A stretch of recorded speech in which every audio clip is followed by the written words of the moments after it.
All right, welcome to the October, can you believe it, fourth meeting of finance and fundraising for the Lifeboat, or finance and legal for the Lifeboat Academy.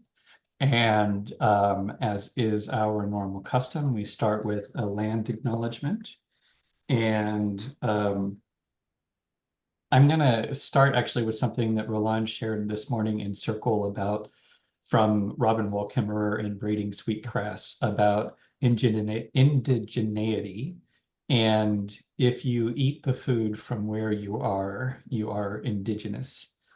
And I want to kind of build on that idea about, the literal connection between where we are and our bodies and how that exchange that happens between the microorganisms in the soil and the plants that grow in that soil, or the trees and the animals that graze on those plants, and all of that then coming into our bodies and becoming part of our bodies. And a lot of times I feel like people get lost in abstractions of the supernatural, and that reality of the land physically becoming part of my body seems as metaphysical as it needs to be. And so bringing our attention to the fact that we are only here because the land is here and was here before us, and the land will be here long after we are gone, and everything that we do leaves a record in the land. And so all of this is a call to being good ancestors, to being good relations, which involves doing the best we can until we know better, and then doing better. And it involves taking responsibility for the consequences of our actions and our ancestors' actions, and doing what we can to make things right where possible. And so in doing that, and we are drawing on the deep well of indigenous wisdom of peoples around the world who have known this and put this into practice and lived this for generations upon generations. And so may we be inspired by their example, and may we do what is in our power to become good relations and good ancestors. And with that, I specifically acknowledge the WSÁNEĆ, who are my nearest neighbors here, who have been the stewards of this land for time immemorial. And but also to all of the indigenous peoples around the world, and those that represent where you are all coming from or viewing from. So, and actually, I think just to land that, to ground that, I invite us all just to take a few deep breaths in,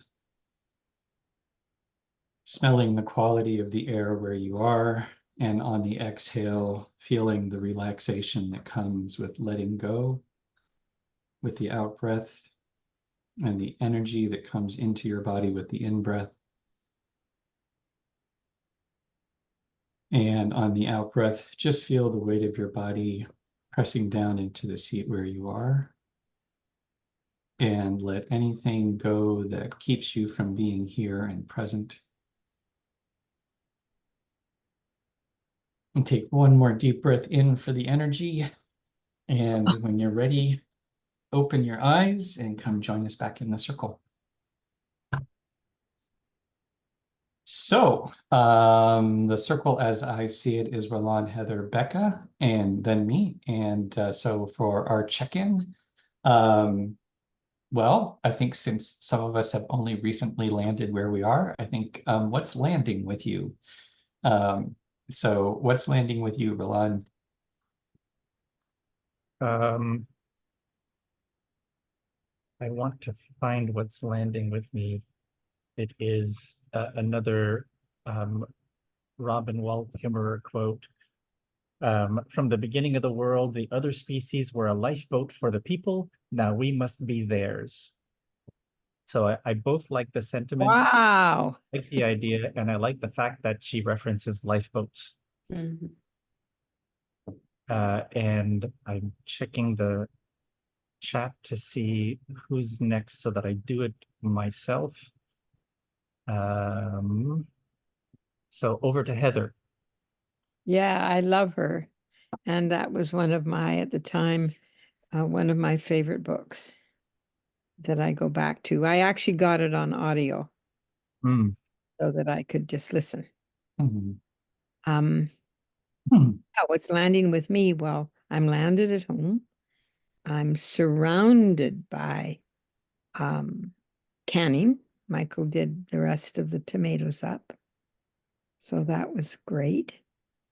And I come back with all kinds of highlights. Just because you know him, I want to say Gerhardt was with me. He was brilliant in the LGBTQ two-spirited workshop. Just really, I was so proud of him. So insightful and funny. And then he did a drag performance at the Canadian American booth. And I was so nervous. It was tiny little space, and I know that he goes leaping on, and he's not, his drag persona is very non-gender and very energetic. And when it came time for him to do it, everyone parted ways, gave him a small space, and he was so supported by that community. I want to say it just brings tears to my eyes. And it's an absolute first for just for slow food, Hmm. who have not in any way acknowledged or spoken about or seen it as an issue of inclusion, Huh. despite the fact that all around the world, people are in danger for their, their gender choice, I guess, or whatever. And it turns out that that many of the international counselors are queer, and they came to the workshop, and they came out for the first time. So rocking good. Hmm. And I brought, and I can, maybe I'll just introduce it now. I don't know if you can see this. It's the Food Planet Prize for 2024. And thinking about like, who do I know that would be really eligible for that $2 million prize? So I feel like I want to send you the book, but on the other hand, it's foodplanetprize.org. So maybe you could write it down, and we could have a conversation about it later. I don't know if you are a Netflix fan like I am. And my favorite probably chef's show is A Chef's Table, which if you haven't watched it, it's really brilliant. And one of the chefs on that is Magnus Nilsson, who was a chef from northern Sweden. He was there. And he is the chair of this prize. Hmm. So and they've given the prize to a great diversity of people. But I think that, and we wouldn't want to spend a lot of time on it, but it's worth investigating.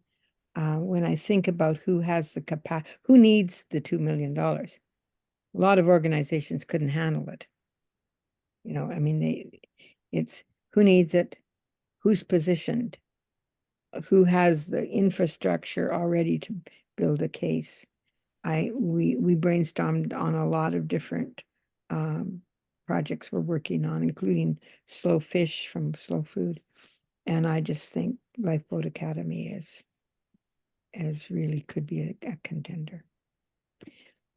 I'm going to leave it at there. There's lots more that might come up in terms of my, like, I want to talk about the land trusting bit because I was in a workshop about that. Anyway, it's over to Becca. she's laying down comfy like I am. Thanks, Heather. It's great to hear all of that. So I'm in Berkeley, California right now at my brother's house in their guest room, and just lying down because there's a patch of sun here. There's lots of couches and tables I could be sitting at, but um and yeah, I had a great less than 48 hours on Pender, but it was awesome to be there. And yeah, see the land and see the buildings and be in circle in person with Ben and Roland, and did not connect with Joey or Steph, but the attempt to do so maybe has, planted some seeds. And yeah, I think I was really inspired by the vision, re-inspired by the vision and getting to kind of see it more concretely. And by Roland's cooking, talk about award-winning potential, which I really like. I feel like is part of the, I mean, it's I don't know, like the part of the vision of having people come there and workshops there and the pharmastery idea, and like fabulous food needs to be mentioned. Like, Yeah. Right on. Yeah. not to put pressure on you, but if you don't want that, but I feel like there's when Ben, you were talking about the, what we put in our body, the actual molecules of food that we put in our body and how it's made and how it tastes is also part of that. And the love and care and creativity. And so, and the potential of that commercial kitchen, and I don't know, the printmaker who came to visit. Anyway, like there's just so much potential there. And so it's very inspiring. And yeah, since then I've been full on family caregiving support and high holidays, Jewish high holidays. So it's been a little tiring because my nibbling in Seattle and my nephew in Portland are night owls. And so I was like pushing to stay up really late to like, be driving furniture around at night. And anyway, it was like, but I've caught up on sleep the last couple of days, so that's good. And might get to stay in one place for 3 nights here, so that'll be and yeah, just inspired to see what's next for this group. Thanks for the long check-in. So I guess that's over to me. What is landing for me? I've got lots of things bouncing, and what's landing for me is I'm looking forward to this meeting and the ability to soundboard some ideas and know that I am in good supportive conditions. And I think actually, and part of what is landing, I think it's what you were kind of referring to, Becca, is the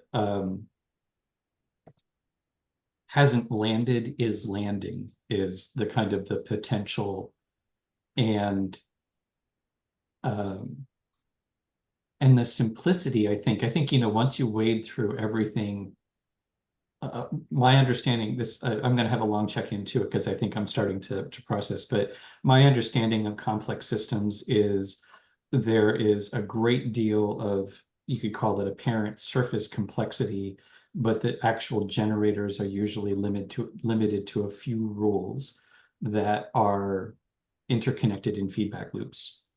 And the rules are actually quite simple. And it's not about defining or controlling the complexity. It's really about attending to how the rules interconnect. And I feel like that's kind of coming home to me in terms of the legal structure, because I think there's a few simple principles in there that that I think we can capture pretty clearly and then let it go, recognizing, you know, the way that the organization works is based on the culture, not on the bylaws. And trusting that we already have the culture, like we have the process, we have the culture, and we even have the way of introducing people, bringing people into it. And so, yeah, I think what haven't landed yet, but I'm hoping we can land, or hoping we can all engage in the process of landing some of these ideas in kind of a simple way. A good enough for now and good enough for the lawyers way. So with that, I am going to share, if I can find the right button. I'm going to share our agenda, and we'll do once around to see if there's anything people want to add to the agenda.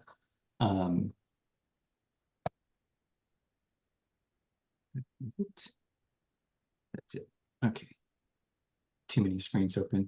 So I have a pretty simple agenda. I've added the Food Planet Prize on there for conversation. Basically, I wanted to spend some time updating you on, I looked at the templates that Elliot sent, and I looked back at our original B Corp articles of incorporation. And I have some questions to talk through in terms of next steps. It looks a little bit more, I thought it would be kind of easy to do a little cut and paste and just replace into the different sections. But, oh, sorry, I'm getting into it. So I wanted to spend some time going through sort of what I'm discovering and some questions I have. We've also got the Food Planet Prize. And then we just have a sort of a general placeholder for general updates. So is there anything else that people want to get on the agenda? And let's just go around. Roland, anything to add? I do, and I'm just going to do it. I would like to mention plant the seed, maybe talk about initial steps, impressions on starting to open the pharmastery for the lack of a better word, business. So it is a finance, I think it's a finance and legal question as much as it is for any other guild. That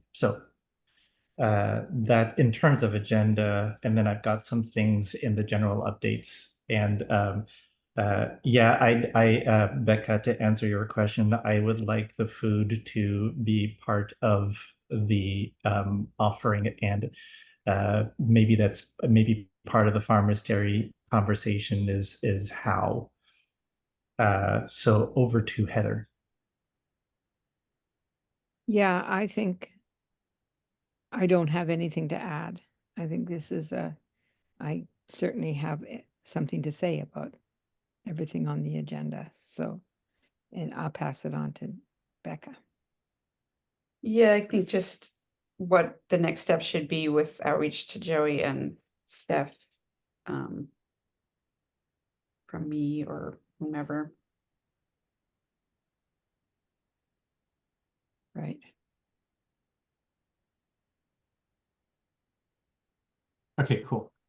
Well, then let's get into it. I will try to be as focused as I can, but I'm kind of, I'll describe what happened and then some of the questions that I have, and then I'll send it around, and maybe we'll go around a couple times. So I looked at the bylaws, the sample. So for co-ops, you have a rules of association, which is similar to the articles of incorporation. And you also have there's a separate filing that is really quite simple, which just says, this is the association and the purpose of the association. And that is one thing that gets filed. And then separately, you file your rules of association, which are your bylaws, where they actually get into how things work. And separately, there is also your minutes book, or your record keeping of how things are approved on the board. The bylaw, the rules of association that Elliot sent were extremely generic. They are not set up for a community services co-op, and they are not set up for a multi-stakeholder co-op. There's the space. What makes it a multi-stakeholder co-op is you define the shares in the co-op, and you define different classes of shares.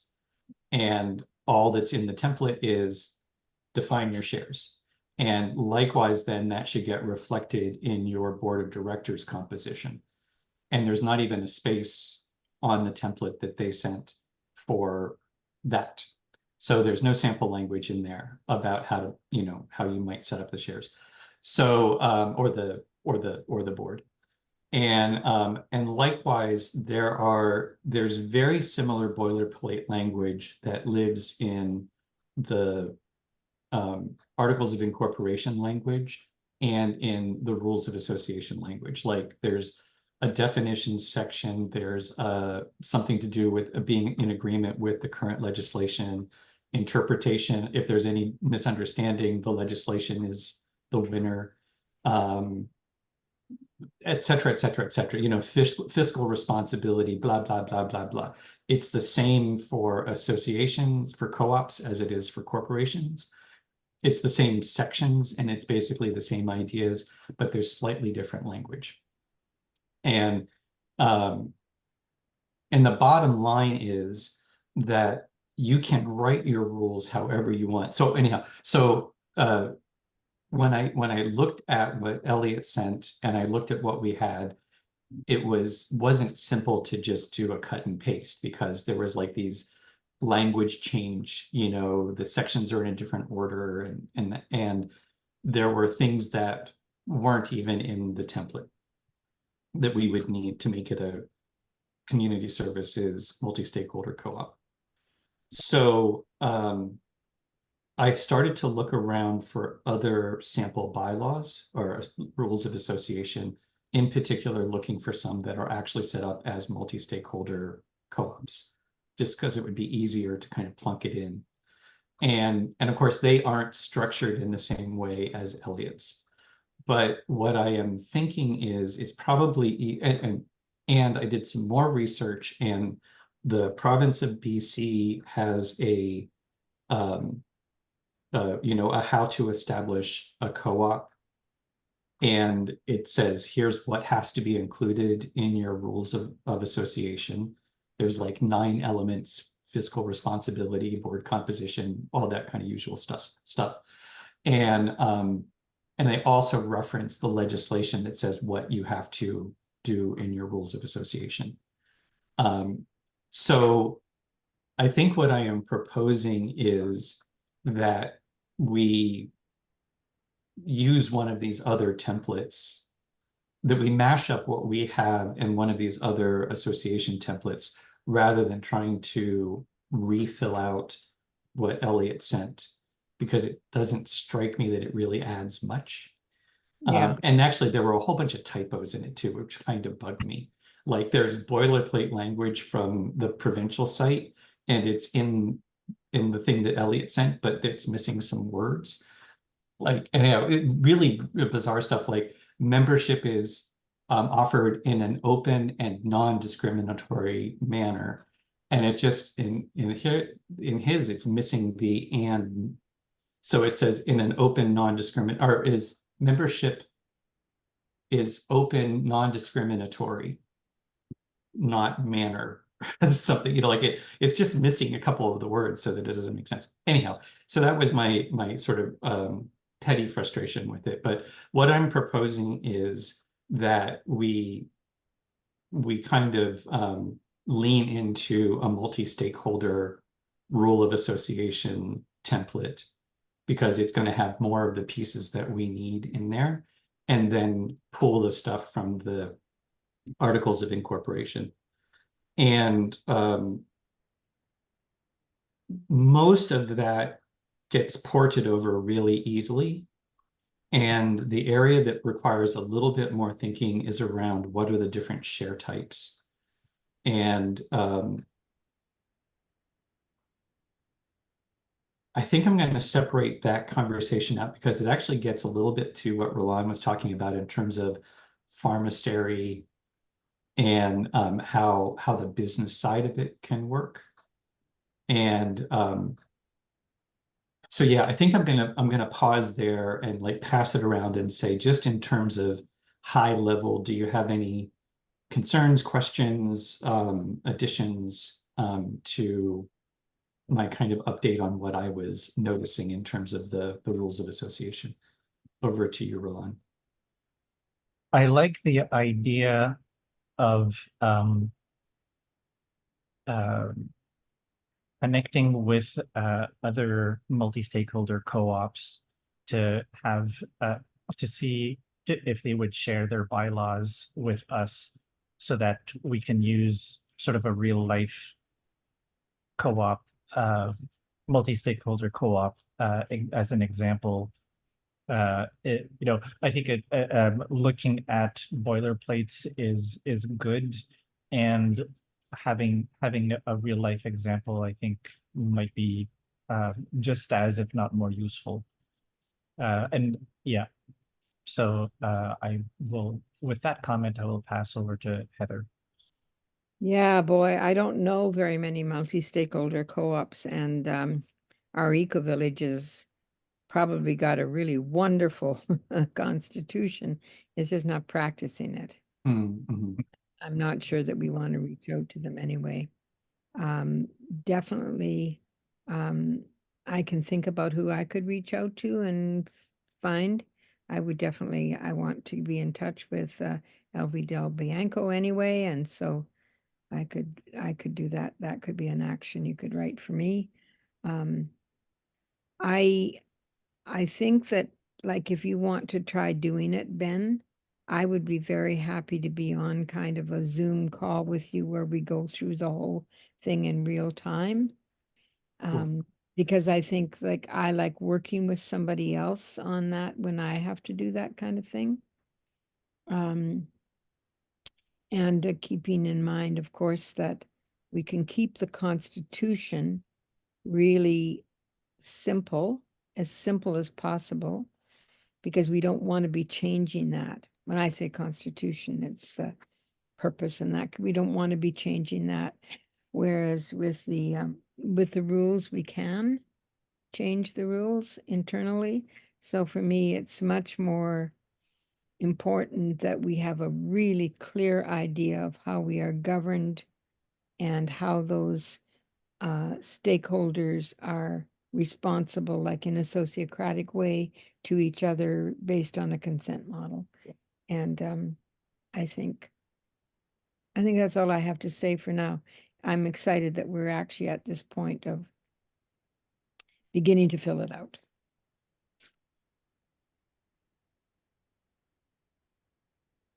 And over to Becca.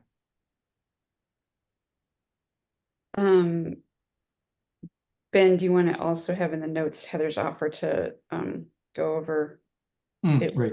Thank you. And that's Add you to the list?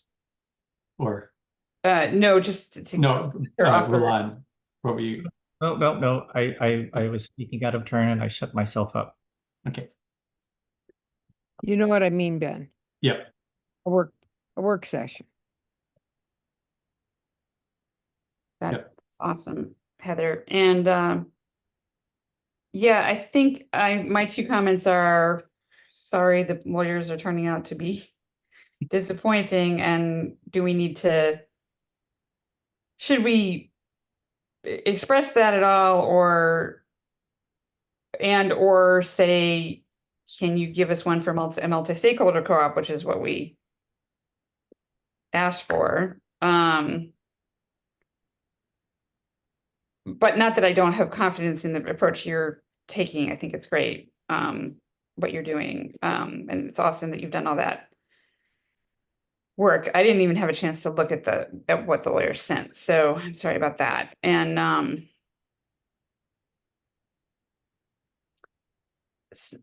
specifically with the share classes, I've been wondering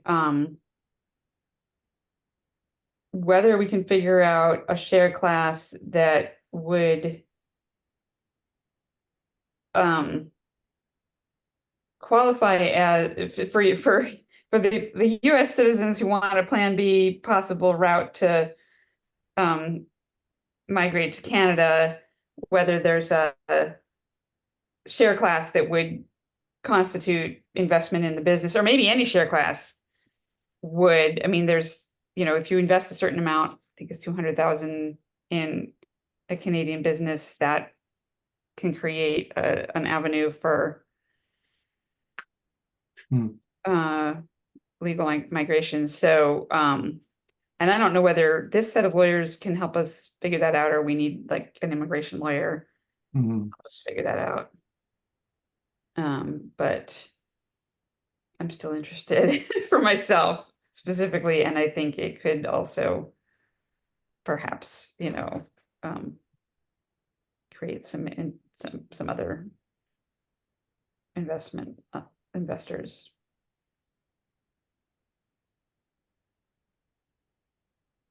Over to Ben.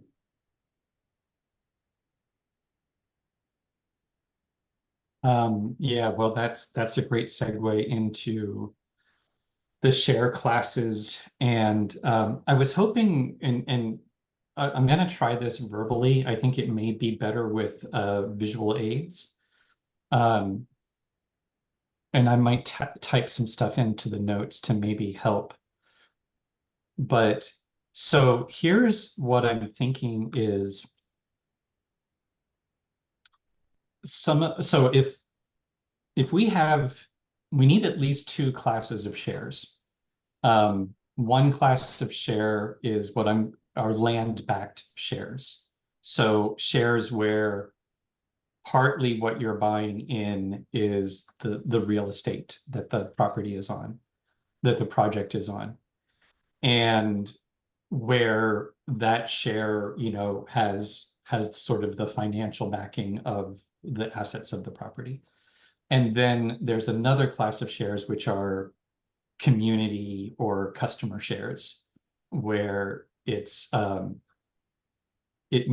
gives you access to the products of the property, but it doesn't give you sort of material commitment to it. I'm trying to think of the easiest. So Ben, do you want to ahead. send me a link to the Asana file, and I can take notes while you talk? Oh, awesome. Yeah.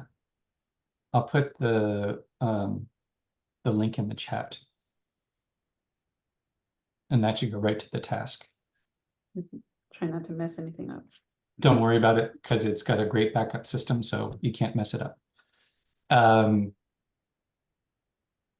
So basically, if we pin the land-backed shares to its 16 footprints, its 1,600 shares that are backed by the land.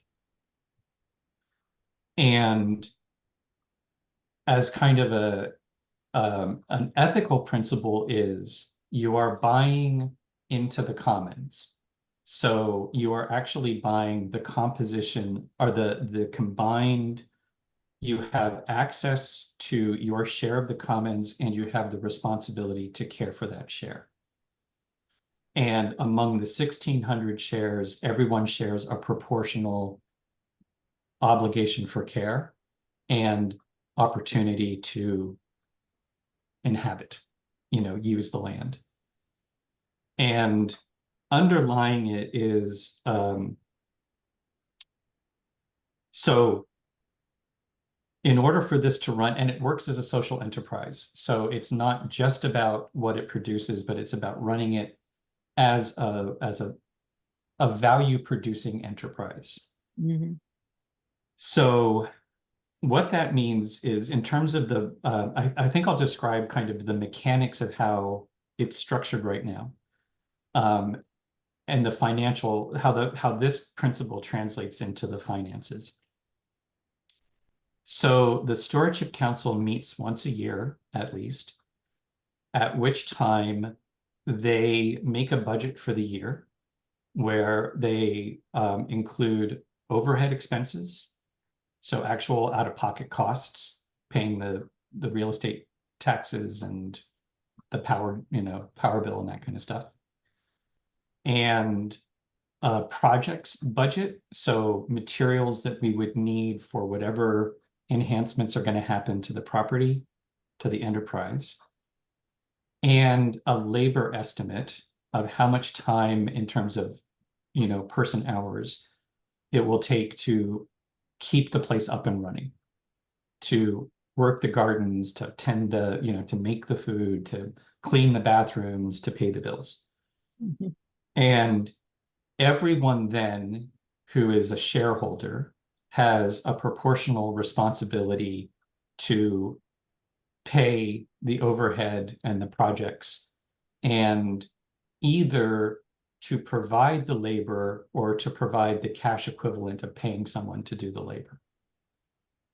So at the beginning of the year, everyone would start off with a kind of an obligation, a financial obligation.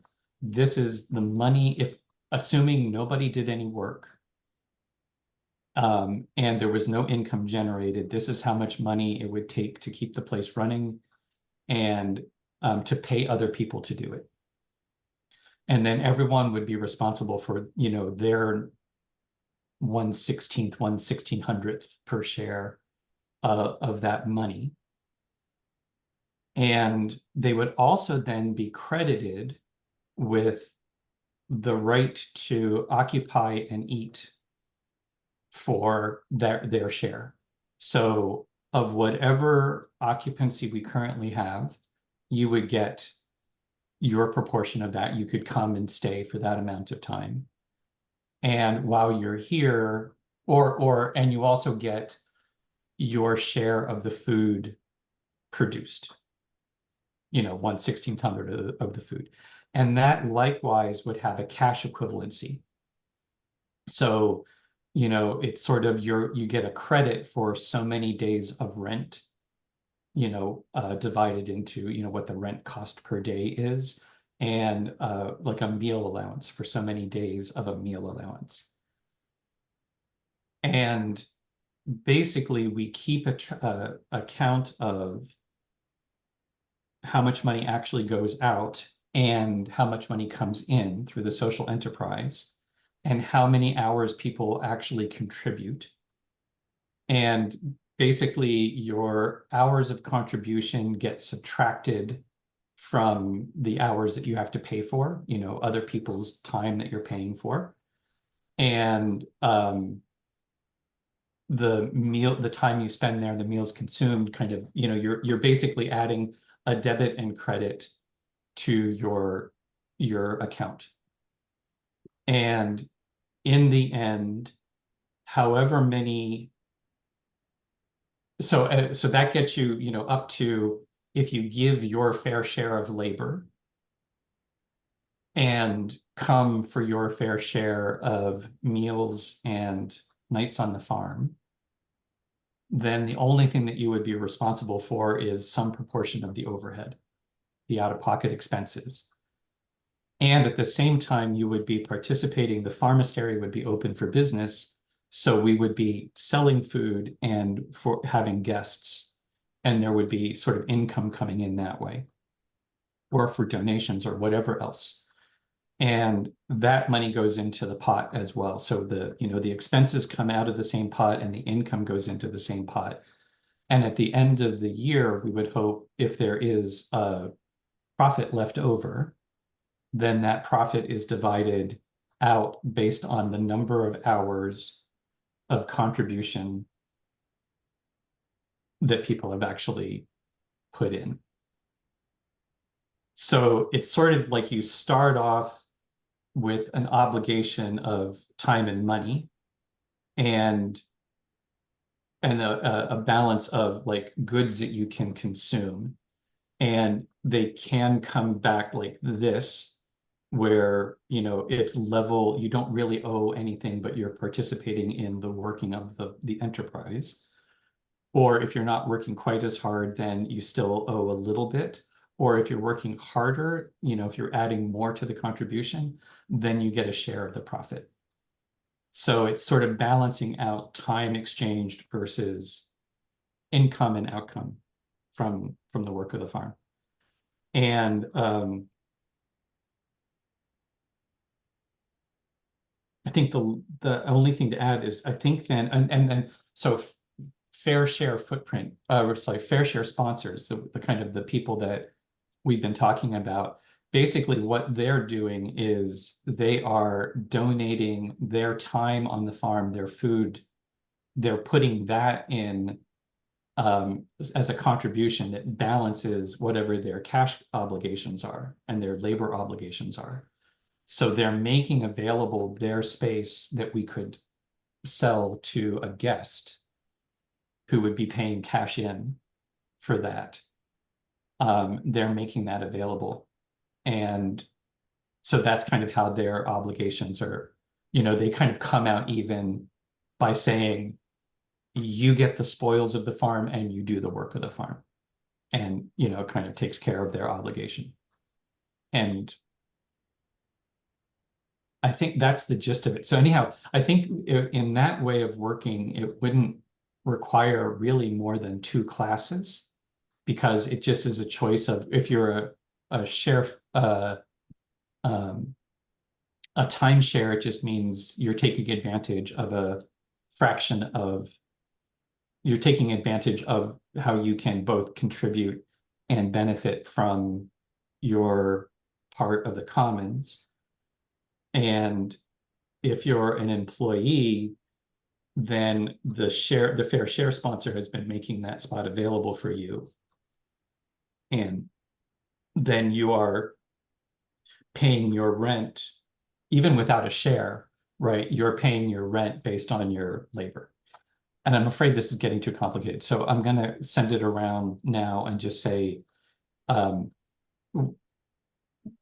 guess what I'm toying with is the idea that we only need really 2 share types, but we could have more. And if we have more, why would that be advantageous?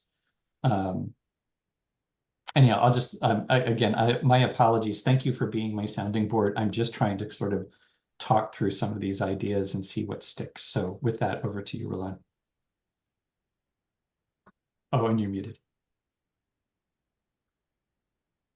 Well, that's okay, because I'm probably going to click on the same button very soon. I've heard and been party to a lot of this already, and so I think my comments have over time been included. So I will pass to Heather for other comments. Okay, so the first comment I'd have is that I really do want to see this in a chart or graphically illustrated. I thought that I was following it for about 1/3 of the time, Ben, and then stopped because it was just too complicated for me to figure out. Yeah. But the overview I thought was okay, is that this could get really, really complex in terms of tracking. Mm. And it kind of makes me sort of nervous, because the way that you flow on a farm, or at least the way that I flow, I know other people who they're on the clock, they're off the clock. They keep little notes, and this 15 minutes they do here, and this 15 minutes they do there, and whatever. And that seems to work for them, for the kind of confidence that they've actually put in the time. And for me, say, okay, I've had about an 8-hour day, about 20% was here, 15 there, whatever, you know. And so I know there's different ways of recording and tracking. And unless you have little machines on people where they just click the button or whatever it is, what you're presenting is really difficult to track. So that's the first thing. The second thing is about shares themselves. If you think that there's only 2 shares needed, there may not need to be a multi-stakeholder co-op. The one set of shares is more investment shares, really, basically, in their language, and the other can be handled by, you have 2 shares if you're this, or 3 shares if you're that. I know that with Lowrunner, it's like, if you want to dig in the dirt, they say, then you have to have 2 shares. So they just keep it really kind of simple. I know, like with our eco village, it's also, even though we may not want to look at that as an example, it's kind of like the shares, the amount of shares is standardized, like how much a share costs. And then it's how many shares do you have to have in order for you to have this kind of relationship. Like, let's say it was $1,000 for a community share, but if you're going to be resident there, you need 10 shares, sort of thing. So I think once we really are clear, and it's good for you to have to work with me, because I need a lot more clarity than I have. Once we're really clear, then it can be simplified. And yeah. So if we were going to go multi-stakeholder, I would say the farmer resident, whatever we're calling that group, is one group.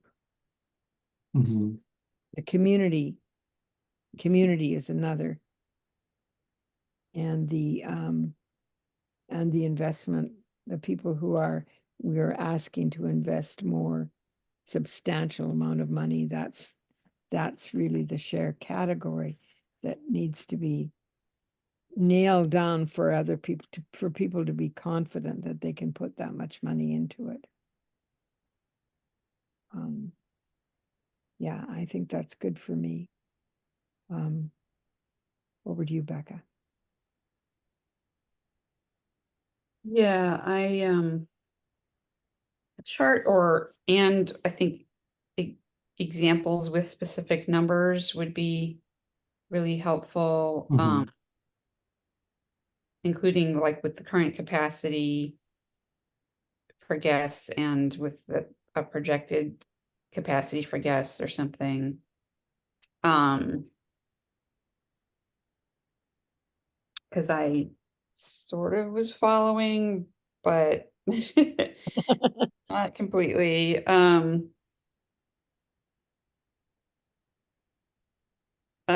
I think I'm not sure I got the part about backed by land versus community employee, partly because I was like trying to get into the Asana while you were talking about that, but and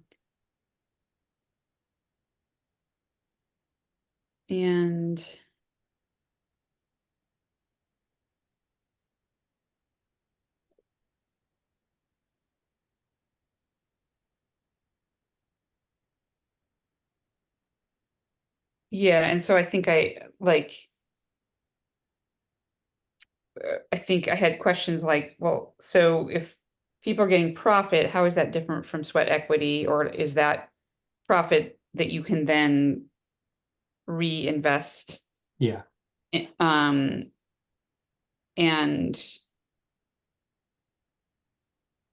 if that's paying, but I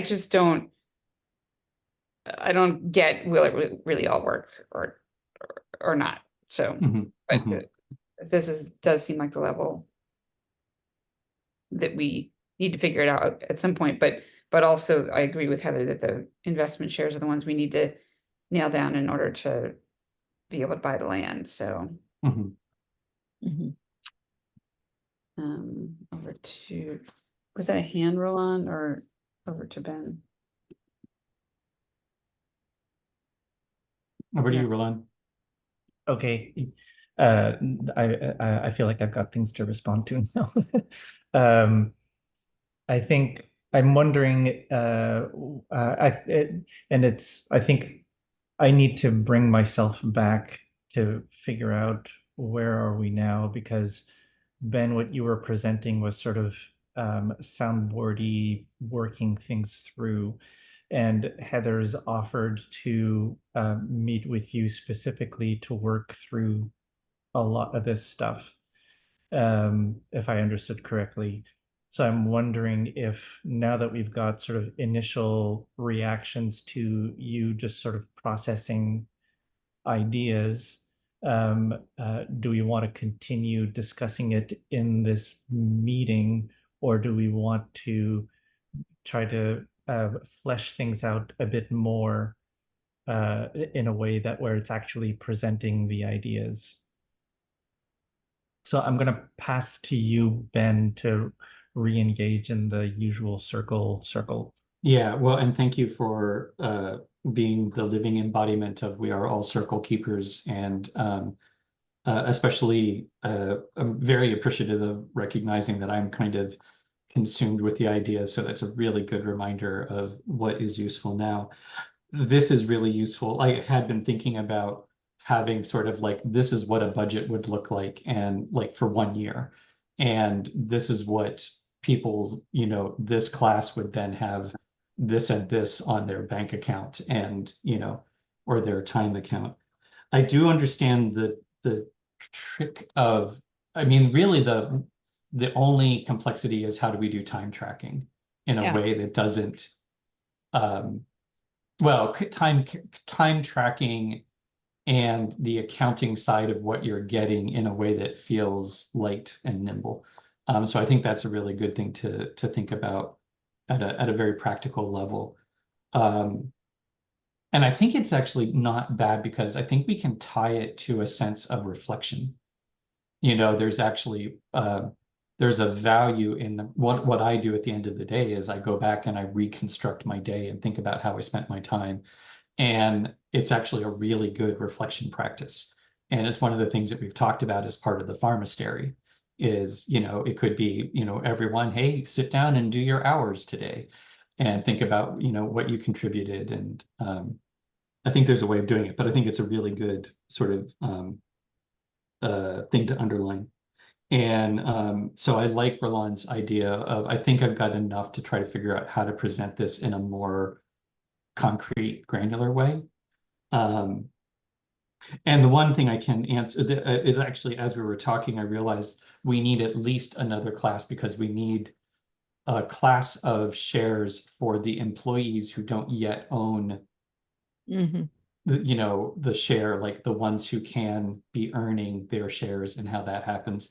And to answer your question, Becca, yeah, that's exactly it, is profit sharing then can be turned into buying equity shares. So it keeps it kind of simple. It's really just, you can, as an employee, you can always be buying shares that then balance things out.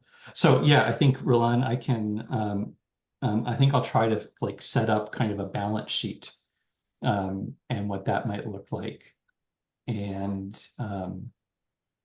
yeah, so I think we do need it does need to be a multi-stakeholder structure, because we want the employees to have equal voice with the investment stocks, which, just as an aside, we can't say, because if we're going to be a community services co-op, we can't have investment shares, but we can have other shares where people have ownership rights of, that they are compensated. Anyhow, I think that's all for me. I'm good for, I think my next step is to try to put together a sort of a grid or a more concrete way of what this might look like. So once more around, just if there are any additional thoughts, over to you, Roland. I'm good. Over to Heather. Yeah, one of the thoughts I had was, and I don't know if this is doable, I'll just throw it out, is that is to test it out. Like you and Roland are on there. Let's imagine you have this kind of share. How would you track your time? And how would you translate that into sort of investment or finance or equity or whatever it is. Because we conceptualize something, but until we actually practice it, we don't know how it'll work. And I mean, if I were there, I would want that. I would want to do that. I like testing out things. So I think that's all I had. Becca. Yeah, that's a great idea. And maybe there might be some, what do you call it? Back pay, or like, if you guys have been tracking, maybe at some point retroactively, you could get sweat equity for the work you're doing now. Or at least starting now. Yeah, at least starting once you're tracking, to make it, Yeah, I mean, we'll I know that get rid of that. we can do that, but maybe I'd like to if we can, and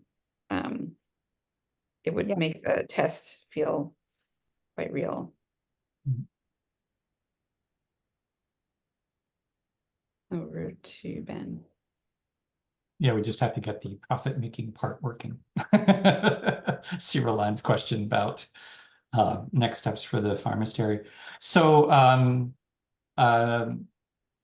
yeah, so thanks for that time, and I will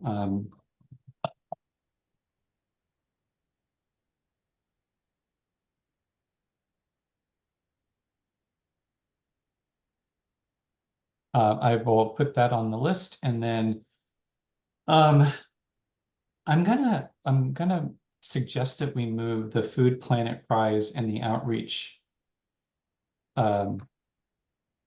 We talk about them sort of together, because it seems to me like sort of next steps in how do we use what we have to start to, get money coming in,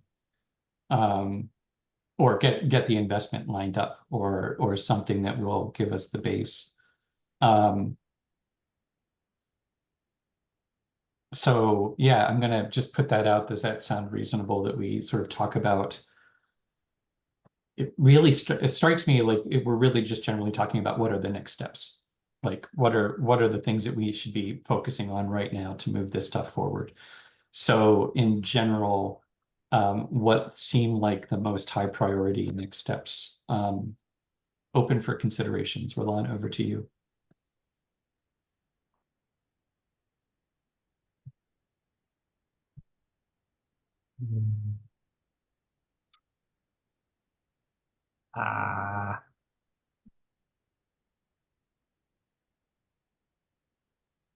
Yeah, I think it's just going over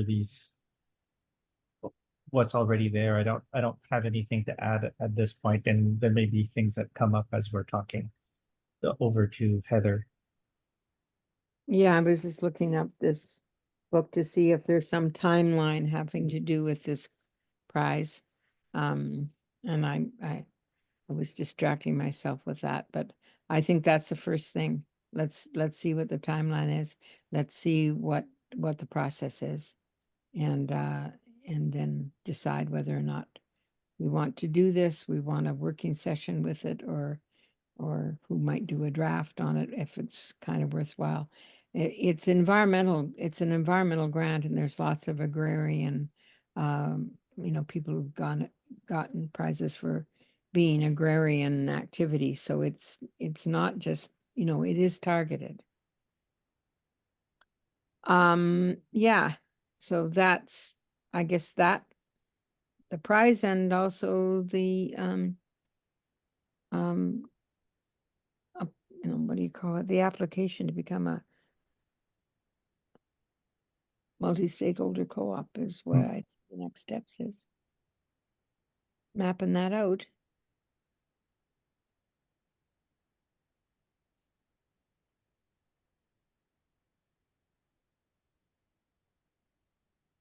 Is that over to me? Yep, to you, yeah. Um, I was reading the minutes and not, yeah, go ahead. yeah, I started Googling the Food Planet Prize. 2024 has already been one, right? So it would be for 2025. Yeah. Um,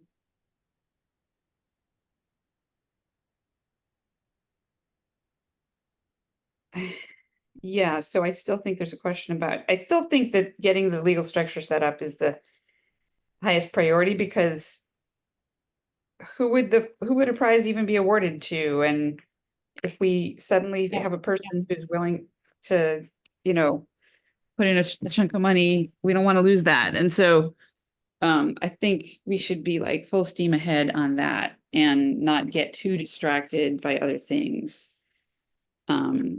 And like get it done by January.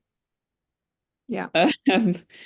Just to name a random timeline. Like, I don't know, Mhm, but mhm. I don't know if that's possible, but and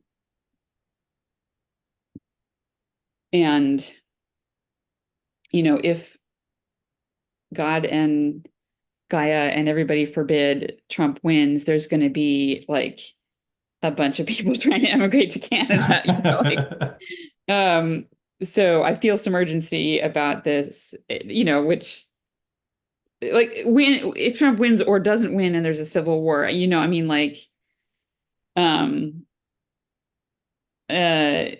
and so I don't want us to get too lost in spreadsheets about, I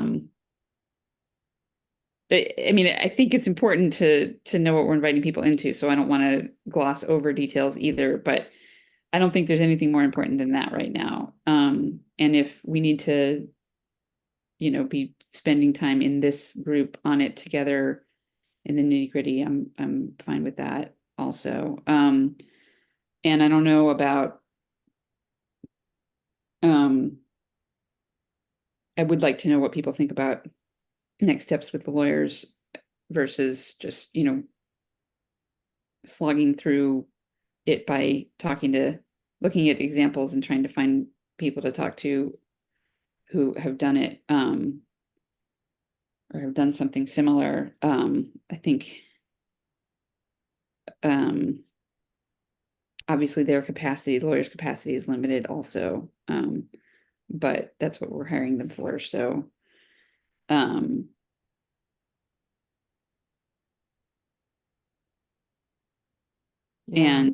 so I don't know if we should reach out to Joey and Steph until we have this other stuff figured out. So I'm interested in what people think about those two questions. Over to Ben. Yeah, I mean, I feel I have a ditto. I agree. Getting like, let's just get something good enough to file. And right, the materials that we produce now, and I think, you know, Becca and Heather, you represent a very good primary test of can we present it in simple enough terms that you know what buying this many shares gets you, and how it works. And then I think Joey and Steph become sort of the second tier. I will add to that list, Michelle just shared something about it's coming up, I think, on the 18th, but there's a land trust thing going on in Vancouver.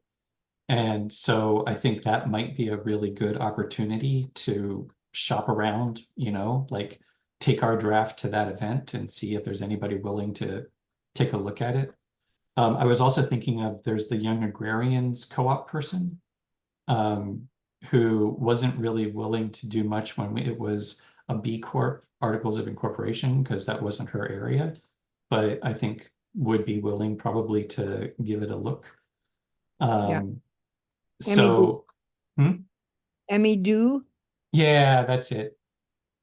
And also I was thinking about through this the farmland trust group that's just starting, that we just had that first conversation. There was a guy associated with One Straw Society who so what I am kind of getting at is I think our lawyers are the pass it by them for final approval lawyers. Yeah. You know, I think they are not going to help us figure out what we want to write in here. And but I think that we can get that kind of advice from other friendly lawyers who are willing to just kind of say, sure, you know, try this or try that. And so like I think that the One Straw Revolution guy, I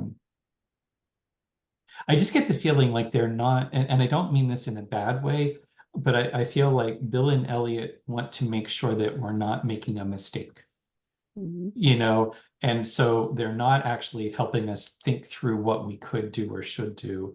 They kind of want to just make sure that we're not making a mistake. And I think that's a very valid role. And it's just not helpful when we're at this step.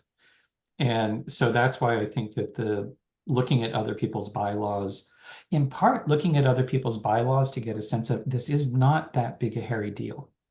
You know, like most of these bylaws look really similar. And most of the difference in the actual organizations happens in the organizational day-to-day. It doesn't really happen in the bylaws. So yeah, I'm really behind the good enough for now. Let's get it done. And I will be trying to keep in mind, like, what's the bare minimum that we can show people that they'll say, right, I get it. And I do think that part of this is it is also thinking about, I wrote down today that what you are investing in is the pharmastery. And I think that that kind of equal parts reflection retreat center and food production. And, you know, that it's a social enterprise. And, you know, so it's about with employees and about, you know, trying to balance income and expenses. And I think that that framing part is probably maybe even more important than how the shares work. But, you know, just something about, anyhow, I feel like if we can get that sentence or two, what is this thing? And then how can you be a part of it? Because I think how you can be a part of it depends a little bit on getting a sense of the bigger picture. Anyhow, it feels like I want to make sure that we capture next steps because I feel like some people have offered to do a few things, and so I want to make sure that we get that kind of recorded.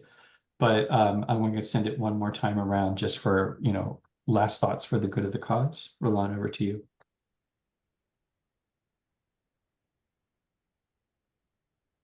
You're on mute. I was curious about, I got the sense that it was not recommended to look at our village, our eco-villages bylaws. And if we're not trying to be, so, so, yeah. If it's just of the bylaws and that they should be relatively simple, is there still value in asking if we can look at them? In terms of Steph and Joey, Joey has, I guess in part so for Joey, he's my understanding, what I read in his email was that he wasn't available when we were asking him to be available, but that he would be available later. And my sense is that it would be better, Becca, if you kept in touch with him as instead of through us. And in terms for Steph, it's a bit of a chicken and the egg in relation to the pharmastery. So the pharmastery, we haven't talked about it. I'm from the conversation that we're having, I'm assuming that the pharmastery would be something that we would launch once we have our legal structure. And in terms of Steph, I feel like we need to know what Steph's plans are before launching the pharmastery, which is one of the reasons why it's taken so long to get to want to launch it, is that there's always been this level of uncertainty. So I get that it would be good to have something to bounce off them. So once Heather and Becca have looked at what you're preparing, then getting them to have a look at it. That I think that's a good plan. And I am actually uncertain if it isn't good to have an initial contact between Becca and Becca and Steph, even before we have something to bounce off of them. I think that I'm just feeling, I don't know, I don't have any reason for it, but I just feel like there's might be some information there that could be useful in making decisions on next steps. So those are my reactions to the last round. So over to Heather. Yeah, a couple things. I do agree with you, Ben, that the kind of lawyers we've engaged are the kind of, they're the last pass. I don't know if you remember that Laura, who is with Blueberry Commons, is a lawyer. Right. And that's I'm looking to lawyers who are creative, who understand what we're trying to do, and who've tried to think through those issues from a legal perspective. So I don't know if you know her, I but don't know her personally, no. maybe you can put the action to me to make a e-connection with her. Because they're wrestling with a lot of, similar kind of situations with Blueberry Commons Cooperative. I don't know if they are a multi-stakeholder co-op or not. That's an interesting thing to see if they are, or if they've thought about being one. Mhm. So I'm kind of willing to let it go. I've got lots of ideas, and I don't think I need to include them in this round. I think we just need to get the work done. So go to the co-op people who are steeped in co-ops, go to the lawyers who are working with cooperatives. And the ones who have, are. And I think that there should be some support for this too. I don't know what BCCA gives in terms of support, but I've heard that they have given an hour or two of time or whatever it is in support of developing co-ops. So that would be a good thing to also look at. And I'm needing to get on with my day really quick. So I'm hoping that this is kind of the last round. Or it doesn't have to be, but I'd like to be finished myself. So over to Becca. Yeah, Becca. So I think we should keep Elliot and Bill in the loop and tell them what we're planning to do and ask them if they have a multi-stakeholder co-op example to recommend. Because if we just are incommunicado with them, we're not going to keep being on their radar in terms of their workload when we do need them. And I'm happy to follow up with Joey and Steph if you want me to. It sounded like that was a little more like you guys were going to try to loop me together with her rather than me reaching out to her directly, since she seems like she's only been responsive over text to Roland rather than over email to me.